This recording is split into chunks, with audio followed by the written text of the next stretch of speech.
The bean sprout that we bring back, remove all the roots.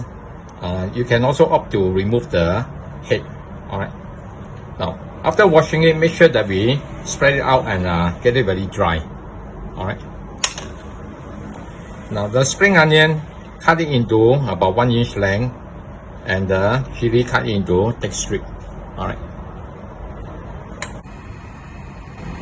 Now first we heat the wok to smoking hot.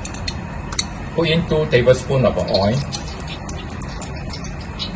Okay, turn it to medium heat now. Okay, put the wok. Now put in our tauge. Okay, put it with oil first. Then immediately cover it with Now the cooking will be in about a minute only. Okay, look out for the steam forming. Okay. Now you can see the steam forming already. Now all this steam comes from the bean sprout itself. That means they are being cooked already. Alright. Now you can open it up. Right. Now put the top side. Turn up the heat. Now sprinkle our Thai sauce into it.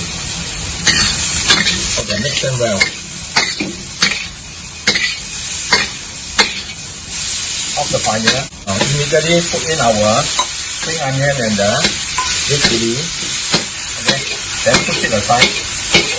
We will need to do a very fast fry like just now, so that the bean sprout will not be soggy. And you will notice that there's no water coming out. These are all oil that we used earlier.